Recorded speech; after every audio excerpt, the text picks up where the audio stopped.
Fala, galera. Então, para fechar com chave de ouro, vemos agora o Baja, certo? Representante da Unicamp. A gente fica muito feliz de estar recebendo vocês aqui, de estar conhecendo aí os bastidores do que acontece aí no projeto de vocês. Então, sejam muito bem-vindos, certo? Podem ficar à vontade. Pedro, Rodrigo, Lara, a casa de vocês, certo? Fica à vontade. Certo. Muito obrigado aí, Marcos. A gente queria inicialmente agradecer realmente vocês nessa oportunidade de mostrar um pouquinho do nosso projeto. Bom, inicialmente aqui eu queria me apresentar, eu sou o Pedro, sou o capitão da equipe Unicamp Bajasai. Hoje a gente vai falar um pouquinho aqui para vocês sobre um pouco dos projetos da nossa equipe. A gente vai passar aí por um pouco da nossa equipe também, então vamos começando aqui. Bom, inicialmente eu queria passar para vocês, né, o que é um Baja. Para quem não conhece, o Baja é uma categoria, a gente compete também pela SAI, que nem os nossos amigos anteriores aí da Avante. A gente participa na construção de um veículo que ele precisa ser competitivo e robusto, né? Na nossa competição, a gente vai estar sujeito a diversos desafios, diversos obstáculos, e o nosso carro tem que superar todos eles. A gente vai enfrentar diversos fatores, como lama, valas, troncos alternados, várias coisas que a gente vai precisar superar e fazer com que o carro consiga passar. E o Baja também é uma categoria que existe no mundo todo, né? Aqui tem algumas imagens das nossas competições, de alguns carros antigos nossos, e aqui, por exemplo, tem um Baja competindo na Rússia, né? Então vocês podem ver que o ambiente, assim, sempre é bem desfavorável, né? A gente sempre tem que se adaptar, e também é uma coisa sempre muito extrema, né? A gente tem que competir com o nosso carro no melhor jeito possível. Falando um pouquinho das nossas competições, a gente participa atualmente de duas competições, o Regional Sudeste e o Nacional. O Regional, ele é uma competição que acontece em Piracicaba, que é uma cidade aqui perto de Campinas, e ele tem, no caso, 30 equipes participantes, e a gente tem um público bem legal, assim, né? Tem bastante gente que consegue assistir, e é bem legal porque a gente consegue ter meio que um treino, digamos assim, para a nossa competição nacional, né? Então é uma oportunidade bem legal para a gente ver como que o nosso carro vai estar desempenhando, como que a gente vai prosseguir. Porque posteriormente vem a nossa competição nacional, que aí sim, tem mais de 70 equipes competidoras, já teve situações em que a gente acabou tendo 90 equipes inscritas, e é muito legal porque no nacional, as 3 primeiras equipes que conseguirem passar, elas vão ser classificadas para a competição mundial, que acontece lá nos Estados Unidos.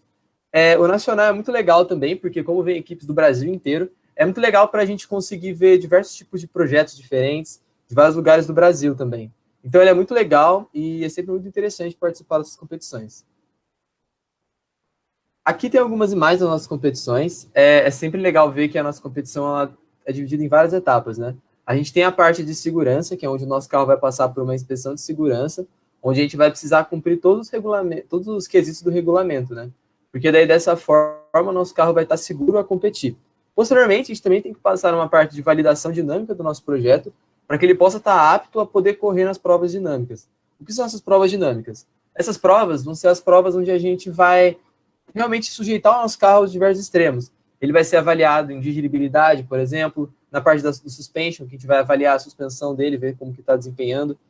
Também tem a parte de velocidade, aceleração e retomada também, que a gente vai avaliar um pouco mais esses aspectos de dinâmica longitudinal no carro, né, que seria a parte de mover ele para frente e para trás, digamos assim. E também a gente tem a parte de projetos, que também é uma parte que a gente vai fazer uma apresentação de projeto, onde a gente vai ter que apresentar todo o nosso carro, também a parte de gestão da equipe, e aí a gente vai ter que apresentar e mostrar para os juízes o que a gente fez. E também a última prova da competição, que é o Enduro, que é essa imagem que vocês podem ver aqui, que aí é a maior prova da competição, no caso aqui chega a ter mais de 40 carros correndo simultaneamente, e ele é muito legal porque é nesse momento que a gente vai realmente colocar o nosso carro no limite, porque ele vai ficar correndo lá durante 4 horas seguidas, e o carro que conseguir fazer o maior número de voltas ganha essa prova. Então, ele é muito legal, assim, para assistir, porque sempre tem muita coisa acontecendo, então é muito legal. Falando um pouco agora da nossa equipe, a nossa equipe começou lá na Unicamp, lá em 1995. A gente foi a primeira equipe de prototipagem da universidade, da Faculdade de Engenharia Mecânica. E a gente começou lá em 95, isso aqui vocês podem ver mais do nosso primeiro protótipo. E desde então, a gente sempre foi evoluindo. Aqui também tem um dos carros bem marcantes da nossa equipe, que foi o Vaqueiro. E aqui tem o último carro que a gente competiu nesse ano, né? No Nacional 2020, que foi lá em março, e a gente conseguiu competir com esse carro, e também foi o carro que a gente conseguiu a nossa melhor colocação né, da história da equipe. A gente conseguiu ficar em quarto colocado na colocação geral. Então foi um ponto muito legal para a nossa equipe e a gente ficou muito feliz com essa colocação.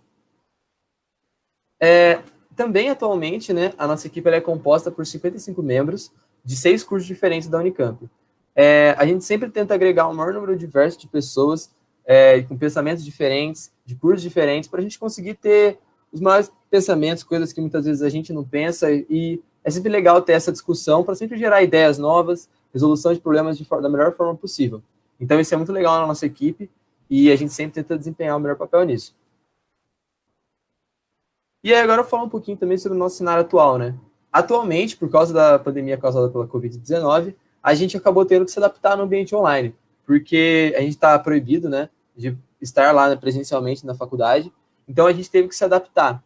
Então, a gente está utilizando os aplicativos como o Google Meet e também o Discord para transformar essas informações, facilitar esse fluxo de informação entre as pessoas, porque, querendo ou não, a gente não pode parar com o projeto, né? Então, a gente continua desenvolvendo bastante coisa e estamos relacionando bastante coisa aí para a nossa apresentação e para a nossa competição. E aí, agora, a galera vai apresentar um pouquinho para vocês aí sobre os nossos 2 protótipos, que é o Triunfo e o Júpiter. Bom, eu sou o Pedro, eu sou o diretor de projetos, e eu queria falar um pouquinho sobre o projeto que a gente está desenvolvendo ainda, que é o Triunfo. Bom, o Triunfo, eu queria falar um pouco primeiro sobre a origem do design dele, que isso está um pouco atrelado com como a equipe está no momento. Bom, dá para ver bem que a cor do Triunfo, as cores principais é o preto, o vermelho e o branco, são justamente para retomar as cores da equipe, justamente por ser uma data comemorativa, né? Justamente para retomar todo esse histórico que a gente está trazendo agora. Inclusive, a gente trouxe um elemento desse na nossa carenagem. Tem na carenagem traseira aí, por exemplo, os carrinhos pequenininhos. Esses carrinhos aí meio que simbolizam os projetos passados que nos ajudam muito a desenvolver o protótipo hoje e próximos até. Bom, mas de que forma que a gente consegue aproveitar todo esse histórico da equipe? Bom, para isso e também para mostrar um pouco do nosso projeto, eu queria falar um pouco das etapas de projeto, sabe? Qual que é a lógica que a gente segue para resolver algum problema ou para evoluir de fato? Bom, eu queria falar que primeiro a gente tenta encontrar um objetivo, né? Muitas vezes esse objetivo surge para resolver um problema de um protótipo que a gente tem. Por exemplo, o Triunfo, ele só começou o projeto dele com base nos erros que a gente identificou no Opus. Na verdade, coisas que a gente decidiu otimizar do Opus, né? Aí, uma vez que a gente tem os nossos objetivos definidos, a gente pode partir para as nossas alternativas, ou seja, nossa maneira de solucionar o problema.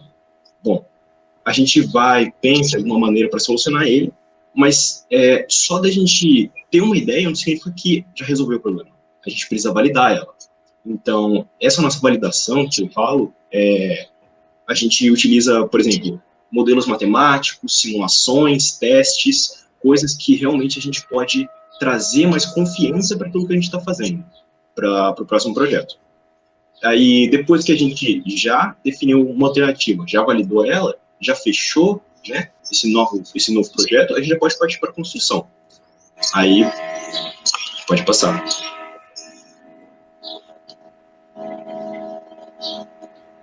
Bom, mas então, a gente precisa passar por essas etapas de projeto, essas etapas de otimização, de melhoria, de evolução de projeto, em todos os âmbitos do carro, né?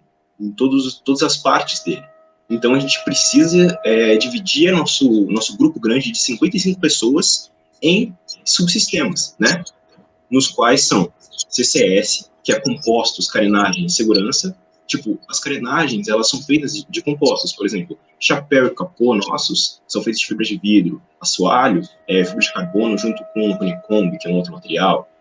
Além disso, o CCS, segurança, né, trata da fixação do cinto, trata também, por exemplo, do banco, que o banco é feito por nós, o cinto a gente compra, mas a fixação a gente tem que pensar bem, como que é o banco a gente tem que pensar bem, porque além da gente projetar, é um de nós que está dentro do carro correndo.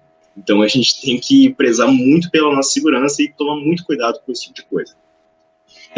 Tem um outro subsistema que é o cálculo estrutural, que, na verdade, esse subsistema, ele trata da parte de validação, né? por exemplo, uma área identificou um novo objetivo, propõe alternativas, o cálculo estrutural ajuda a fazer a validação disso, sabe? Por meio de simulações, geralmente métodos de elementos finitos. Bom, tem um outro subsistema, que é a estrutura, né? Que é EFE, na verdade, que é estrutura, fixadores e ergonomia, que é justamente a divisão de chassi e também acaba ficando muito envolvido com a parte de ergonomia, já que, novamente, é uma pessoa dentro do carro e essa pessoa fica dentro de um veículo off-road, um terreno extremamente acidentado, por cerca de umas 4 horas, que é a competição, sem sair dele, precisa ter uma ergonomia boa, porque senão a gente não vai conseguir um desempenho bom. E se tratando de um protótipo de competição, isso é extremamente importante.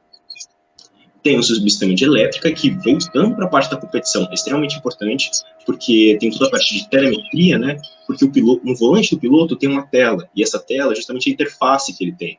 Ele consegue ver dados, por exemplo, de velocidade representada por rotação e por GPS, consegue ver pressão no pneu, isso é coisa que a gente do box principalmente usa, pressão na linha de freio, então essas coisas são extremamente vitais. Aí nos outros subsistemas também tem freio, que é toda a parte de dimensionamento do freio, tem a parte de powertrain, que é a parte de dimensionamento também do sistema de powertrain, que é o quê? Todas as equipes, elas têm o mesmo motor, é o motor Briggs Stratton de 10 HP. Aí o powertrain trata de trazer esse torque fornecido pelo motor e passar para as rodas, mas ele tem que fazer isso da forma mais otimizada possível, justamente por todas as equipes terem o mesmo motor. Então a equipe que conseguir trazer mais otimização vai conseguir aproveitar o máximo dele. E, por fim, tem a parte que é a sede, que é a suspensão, né? Todo o sistema de amortecedores, de bandejas, e a direção, justamente a parte desculpa. Que vem a parte de, por exemplo, cerçamento do carro. Pode passar aí, Felipe.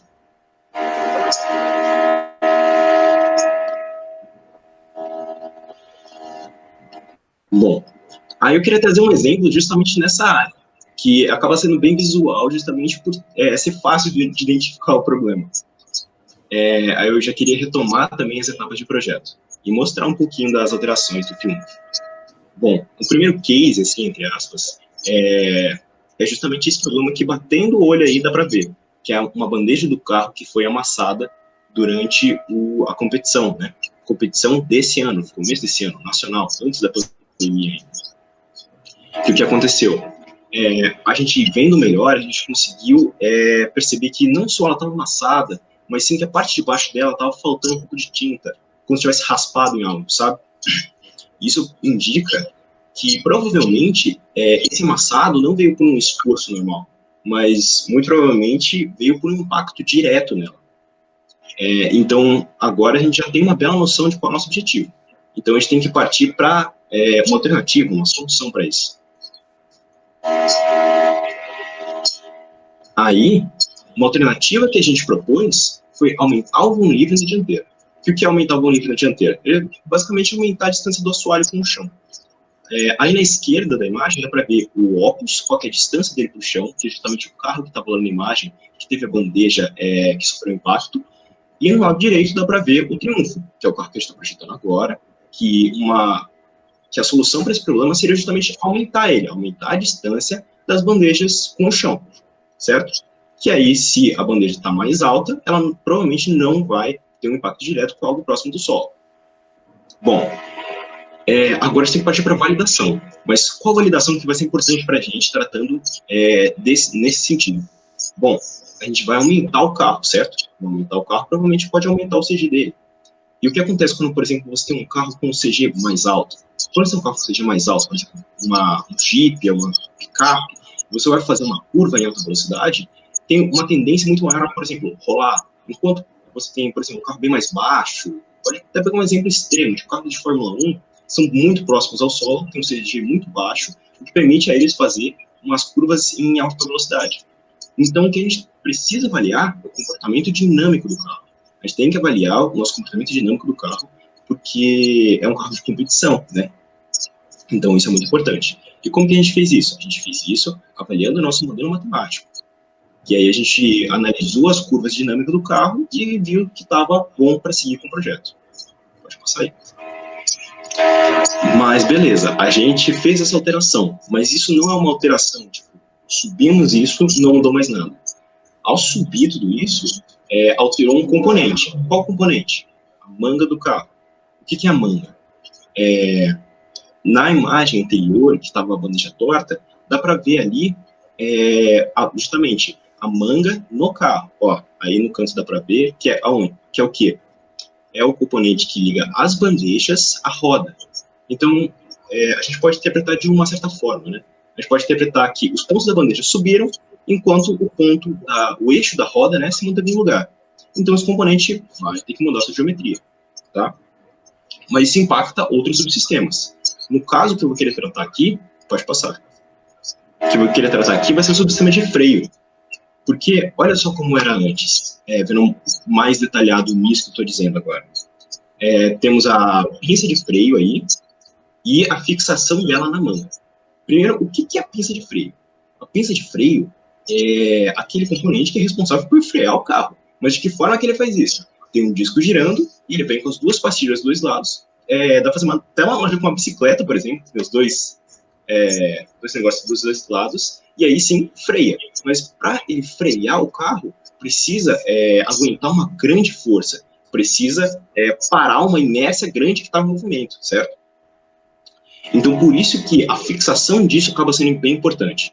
Então, já que a gente ia mudar a geometria da manga, a gente aproveitou e vamos alterar a geometria também da fixação do freio. Mas não que a anterior tenha sido um problema, mas na verdade isso é mais uma otimização de projeto, um reprojetamento de componente. Pode passar. Bom, então, partindo por esse reprojetamento de componente, eu não sei se antes vocês repararam, mas só que a fixação, ela fazia praticamente um L.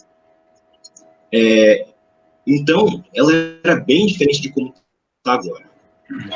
Agora, ela está menor até, então a gente conseguiu dar uma otimizada em que sentido? A gente conseguiu reduzir ele, simplificar esse componente, tanto em massa quanto, por exemplo, manufatura disso vai ser muito mais fácil, usinagem disso vai ser muito mais fácil.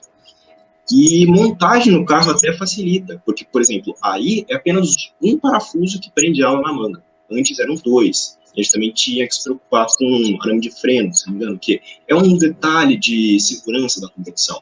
Isso aqui fica mais simples para a gente colocar no carro.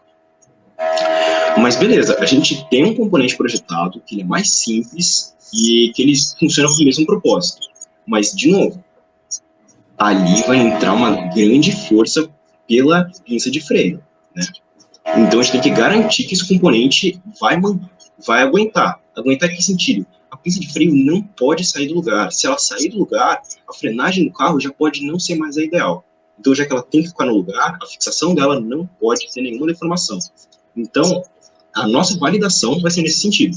Ou seja, a gente vai tratar pelo método dos elementos finitos, analisando a estrutura desse componente. Ou seja, a gente vai ver se ele não vai ter nenhuma deformação ou nenhuma ruptura de nenhuma forma. Então, a gente colocou no software FMAP para analisar os esforços que estão entrando aí. Dá para ver aí a malha em volta disso, que é justamente isso que eu falo do método dos elementos finitos. Mas, em rosa, são as áreas onde tem menos tensão. Conforme você vai indo para azul mais claro, verde, amarelo e vermelho, você vai aumentando a tensão. Ou seja, naquele ponto de cima é o ponto onde tem mais tensão acumulada. Comparativamente ao resto do componente, claro. Mas analisando aí, a gente percebeu que esse componente, o acúmulo de tensão dele era menor ainda em relação ao componente passado. Porque no passado ele chegava a ter uma microdeformação. Já esse, não. Pelo menos pela simulação, simulando os dois da mesma forma. Então a gente conseguiu cumprir nosso objetivo de otimizar esse componente. Ou seja, a gente simplificou a manufatura, simplificou a geometria e também garantiu que ele vai cumprir o objetivo de uma forma até melhor. Pode passar. Bom, mas a gente já tem umas alterações na suspensão, já tem alterações no freio. E o próximo passo, já que a gente já fez a validação dos dois, o próximo passo seria partir para a construção, analisando realmente a logística de projeto. Mas não podemos fazer isso porque a gente está em pandemia, como o Pedro já disse antes, né? E como que a gente está seguindo com a equipe agora. E, por exemplo, nessa imagem que tem aí, da construção do chassi, nessa imagem, tipo, levantar tudo isso do chassi envolve muita gente. Envolve, por exemplo, cerca de 20 pessoas na oficina. E é um risco que a gente não pode correr no momento atual. Então, a gente ainda está planejando como que vai fazer isso, e isso não depende de muita gente, mas, enfim, era isso que eu queria falar dos avanços que a gente teve no filme e mostrar um pouco de como funciona o projeto. Mas agora eu vou deixar um pouco o Vitor e o Rodrigo falarem um pouco sobre o Desafio H2. Boa, valeu, Pedro. Bom, igual os Pedros explicaram agora para vocês, o que é um BAGE e como a gente faz ele atualmente, eu e o Digão agora a gente vai explicar como a gente vem inovando, né, na equipe diante do cenário da mobilidade mundial aqui mesmo dentro do Brasil, né, na Unicamp. A gente sabe que a adoção de práticas sustentáveis precisam estar cada vez mais presentes no nosso dia a dia, né, e a equipe, a gente vem pensando nisso para que, de fato, a gente tenha um impacto direto na sociedade, né. A gente vem enfrentando aí, vocês vão vendo as notícias todos os dias, cada vez mais cortes na educação e na pesquisa também, e os nossos projetos, a gente tenta ultrapassar essa barreira por meio de iniciativas que a gente vai falar um pouquinho mais para frente, tá? Mas, basicamente, o que aconteceu, em junho desse ano, a SAI Brasil propôs um desafio para todas as universidades brasileiras, assim, todos os fórmulas e bajas estariam convidados a participar do que a gente chama de H2 Challenge, né? Nós abraçamos a proposta de imediato, né, justamente por estar alinhado àquilo que a equipe vem acreditando nesses 25 anos de história, né? Tá também alinhado com as nossas missões, as nossas visões e os valores da equipe. Então, logo a gente começou a participar dos cursos fornecidos pela própria SAE, que visava preparar, né, nós, os estudantes, de forma um pouco mais específica para a realização desse desafio e para fazer também a construção dos respectivos carros mais para frente. A gente contou com vários especialistas, né, durante essas semanas de cursos, em cada área, cada subsistema do projeto. A gente pôde tirar dúvidas e aprofundar também, mais tecnicamente, nos conceitos da tecnologia que vem por trás do projeto. Dessa forma, né, o que não faltava para a gente naquele momento era inspiração e força de vontade. Com todo mundo de quarentena, a gente tentou se organizar para solucionar esse desafio, né? E o nome foi dado ao carro, o Júpiter, logo surgiu em mente, né? Porque esse nome traz todas as ideias que a gente queria trazer para o projeto. Porque a atmosfera do planeta é composta por basicamente 85% de hidrogênio. Então, por que não a gente trazer esse conceito para o nosso veículo, né? E sim, é exatamente isso que vocês devem estar pensando aí, né? A gente quer construir um carro movido a hidrogênio. A gente vai construir um carro movido a hidrogênio, que possa aí transportar o passageiro de um lugar para o outro sem emitir nenhum gás poluente, né? Diferente dos carros que a gente vê atualmente nas ruas, a combustão interna, esse carro que a gente está propondo vai emitir apenas água. Então, pode passar, Pedro. Para a concepção do design, alinhado àquilo que a SAE nos propôs, a gente procurou trazer um conceito bem fora da caixinha mesmo, né? E logo de cara, a gente pensou numa proposta meio Cybertruck, estilo da Tesla, né? E a partir daí, a gente foi idealizando melhor a ideia ao decorrer do tempo. Então, a gente escolheu a paleta de cores, os fundos que seriam utilizados, a gente ainda elaborou as carenagens que serão de fato utilizados no protótipo, ou seja, a gente definiu toda a identidade visual do projeto Júpiter, trazendo o hidrogênio como destaque total, né? Aí pode passar, Pedro? E de alguma forma a gente teria que ser avaliado, né? Então a gente elaborou um relatório de projeto que foi construído por meio de 3 entregas consecutivas. Então a gente elaborava uma parte, mandava para a Ballard e para a SAE. A Ballard, o Digão vai falar mais para frente, foi a empresa que forneceu a gente a célula hidrogênio. Então, juntamente a Ballard e a SAE mandavam os feedbacks para a gente a cada entrega, né? E aí a gente conseguiria fazer um crescimento gradual do projeto, né? O relatório trazia tanto aspectos técnicos do projeto, como o design, e também gestão orçamentária, né? Organização e planejamento do grupo que estava envolvido no projeto, para depois a real construção, né? Que é a etapa que a gente está agora, que a gente vai falar mais para frente. Então, essa etapa calhou de ser muito importante, né? Dessa entrega de relatório, já que a gente tinha um tempo destinado exclusivamente para sentar e colocar o projeto no papel, né? Avaliar todos os requisitos de segurança necessários e garantir que o carro realmente ande. Aí, como vocês podem ver, tem algumas das nossas pontuações, dos nossos resultados dessa primeira etapa.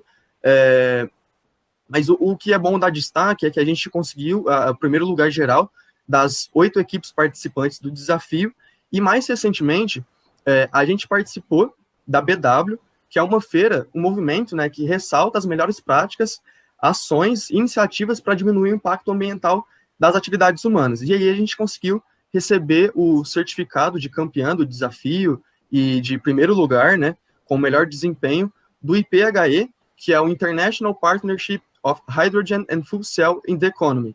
É um instituto que avalia os desenvolvimentos mundiais em torno de células a combustível e tenta trazer, tenta divulgar, tenta desmistificar essas tecnologias para o pessoal mais leigo, né? E falando um pouco, pode passar, Pedro, falando um pouco de como a gente está agora, a gente tem um escopo de organização semanais, então a gente tenta ter entregas semanais, a gente tem uma reunião de atualizações, onde a gente passa as últimas novidades e desenvolvimentos que a gente teve durante a semana, a gente levanta algumas dificuldades que o pessoal teve durante a semana e tenta trabalhar isso nas reuniões de trabalho, né? E aí, na reunião de trabalho, a gente, de fato, consegue fazer atividades extras ou atividades que estejam atrasadas e, de fato, conseguir saídas e entregas mais efetivas para o projeto. Eu acho que era mais ou menos isso que eu tinha para falar. Eu vou passar agora para o Digão, que é o outro responsável técnico do projeto Júpiter. Então, é com você, Digão. Valeu, Vitor. Acho que o Vitor já apresentou aí. Também sou da engenharia mecânica, estou no 4º ano e vou dar continuidade, né? Explicar o que tem dentro desse projeto de um veículo movido a hidrogênio, né? O que consiste nesse projeto.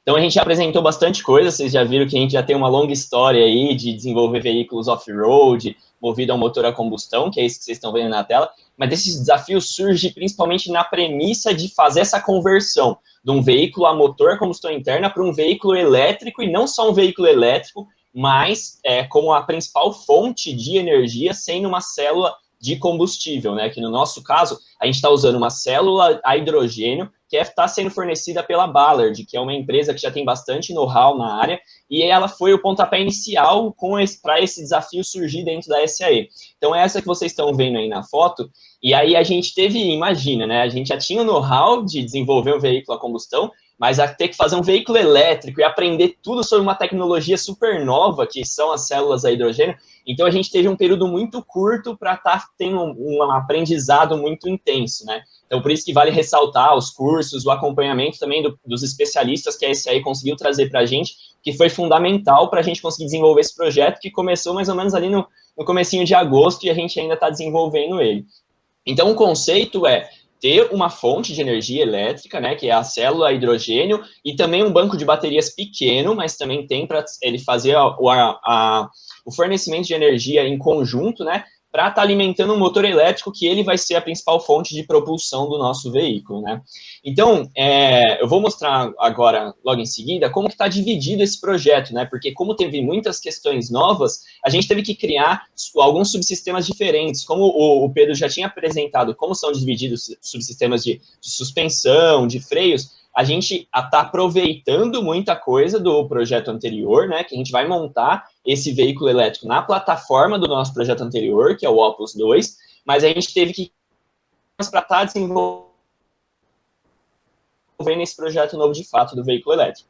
Então, pode passar aí, Pedro, que o que a gente queria mostrar é meio como que está dividido, né? Então, a gente tem 6 subsistemas novos, né, que entraram nessa elaboração do projeto, que é o primeiro sistema de alimentação, que ele é responsável por toda a parte das linhas de hidrogênio, do armazenamento de hidrogênio, que a gente tem um tanque de hidrogênio que vai dentro do carro, que é todo o suprimento que a gente tem que fazer para a célula conseguir transformar o hidrogênio, o H2, junto com o fluxo de ar que passa com ela, ele faz uma reação da hidrólise inversa dentro da célula de hidrogênio e consegue produzir a energia elétrica que a gente usa para alimentar o nosso motor. Então, esse é o sistema que é o subsistema que cuida principalmente de garantir esse fornecimento da célula para ela conseguir operar bem. Aí, não dá para a gente falar que a gente está trabalhando com hidrogênio sem ter um foco muito grande na parte de segurança. Eu até vou comentar mais para baixo o que a gente está desenvolvendo sobre isso, mas a gente também, até no manejo dos equipamentos dentro da oficina, a gente está tomando bastante cuidado. Para garantir a integração de tudo isso, a gente tem um sistema de controle que está sendo desenvolvido por nós próprios da equipe para integrar todos os componentes e garantir que a gente vai conseguir equilibrar a performance com a autonomia, que são os cernes desse desafio que a gente está participando. assim como a segurança na parte bastante voltada para a operação e as linhas de hidrogênio, a gente também tem uma parte específica para a segurança elétrica. Como é a primeira vez que a gente está desenvolvendo um veículo elétrico, foi muito importante a gente ter esse foco, porque a gente vai estar trabalhando com altas correntes, com tensões relativamente médias ali, mas é importante a gente ter cuidado para evitar qualquer choque elétrico, qualquer descarga, para a segurança de todos que vão estar envolvidos, né? Aí a parte do chassi é principalmente a parte de adaptação do que a gente já tinha comentado do protótipo anterior, e o sistema de potência, que é o foco de como que a gente vai converter essa energia elétrica em movimento de fato para estar propulsionando o carro.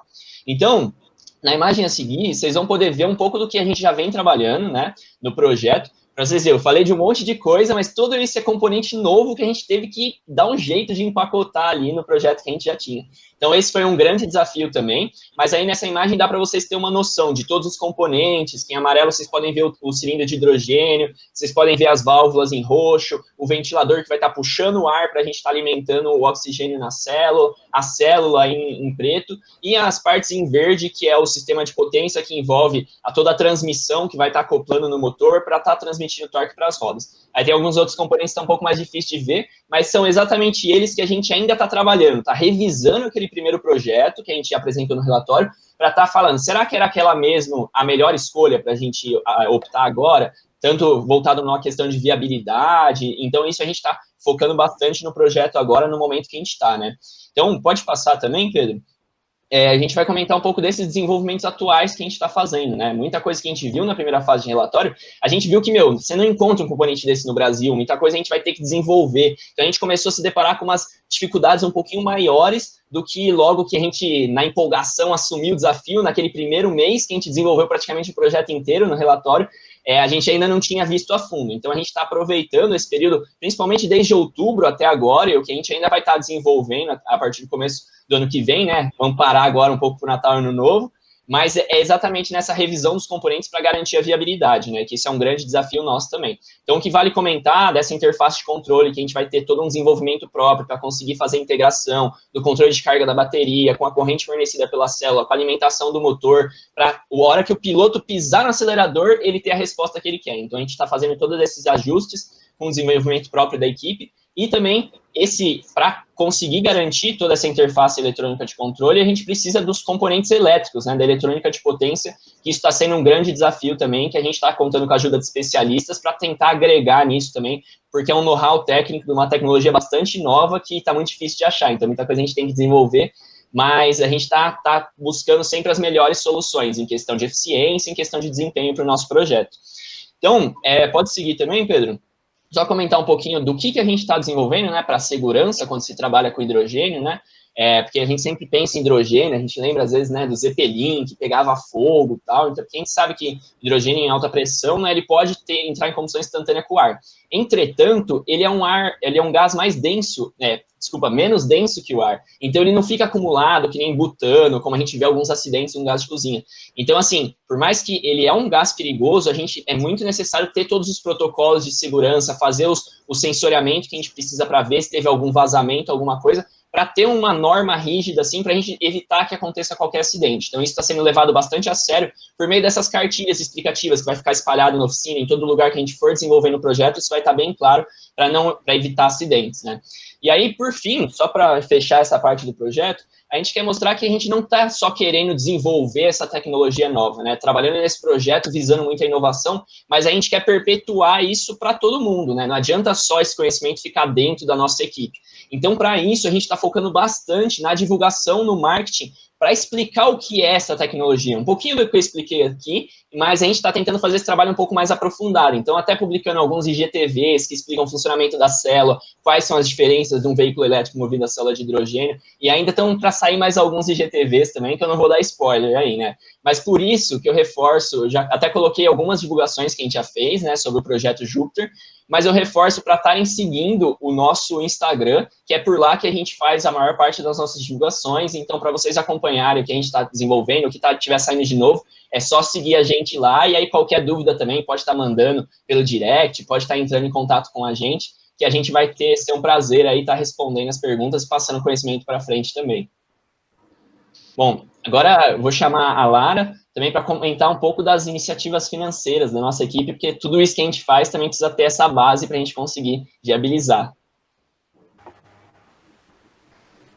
Oi, pessoal, eu sou a Lara, eu sou da Engenharia Mecânica, lá na Unicamp, e sou a atual diretora administrativa da equipe, né? E a pergunta que fica é, como é que vocês podem ajudar a gente a efetivar esses projetos, a tirar esses projetos do papel, né? Como todo mundo sabe, 2020 foi um ano meio atípico, devido à pandemia, né? Então, a gente passou por dificuldades, não só na efetivação da construção do projeto, mas também por alguns problemas na parte financeira da equipe, né? Seria isso. Ao longo do ano, a gente teve a paralisação de alguns patrocínios nossos, e por isso a gente resolveu inovar, né? A gente viu a necessidade de buscar novas formas de arrecadação de verba. E aí a gente buscou iniciativas financeiras que fossem criativas e que pudessem ser aplicadas à distância para tentar envolver o maior número de pessoas possíveis nelas, né? Uma dessas formas, dessas iniciativas, foi o financiamento coletivo, que ele está visando a arrecadação de verba para a construção do Júpiter em específico, né? Vocês podem acessar, ter mais informações aí, acessando o QR Code ao lado aí. E aí, o que seria isso de financiamento coletivo? Financiamento coletivo é tipo uma vaquinha online. A gente recebe doações das pessoas, né, que se interessam pelo projeto, se interessam em ajudar a gente. Como vocês podem ver aí, a gente tem um vídeo explicativo, mais focado na apresentação do projeto, sobre o que qual a importância desse projeto. Mais abaixo a gente tem uma descrição mais detalhada do que seria, o que a gente está propondo para ele, né? E também explicando um pouquinho do porquê fazer essa doação, para que a gente vai estar utilizando essa verba, né?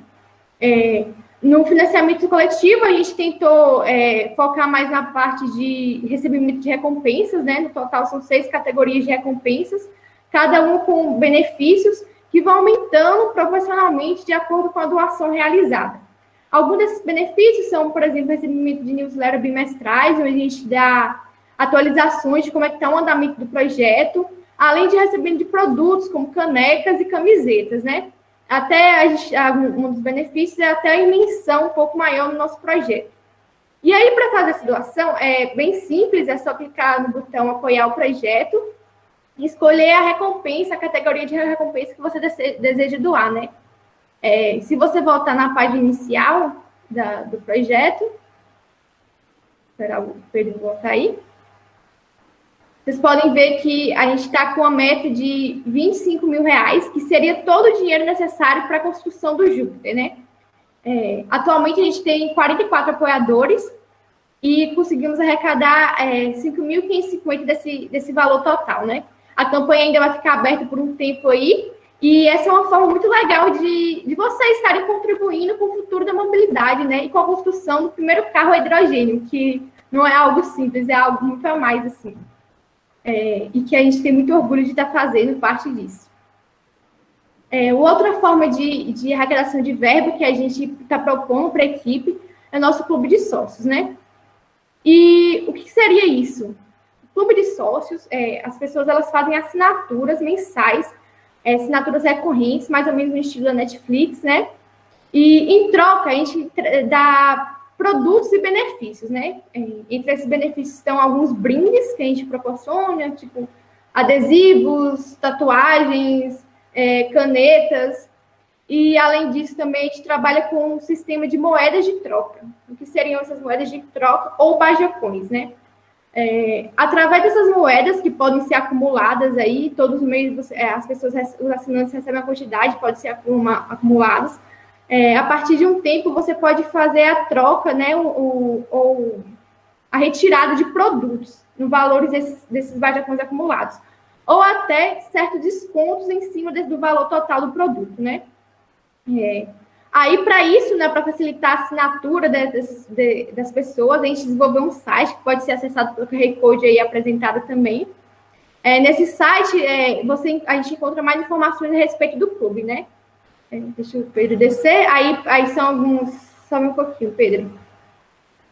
Aqui são alguns produtos, alguns exemplos de produtos que a gente vai estabelecer e quanto que ele vai custar em Bajacoins, ou quanto você pode ser custado ali em valor de dinheiro se você for fazer o batimento em questões de descontos, né? E mais abaixo tem os planos de associação, que são no total 5 planos, cada um com seus benefícios referidos e os valores, né? E aí, através do site, você consegue obter mais informações sobre eles.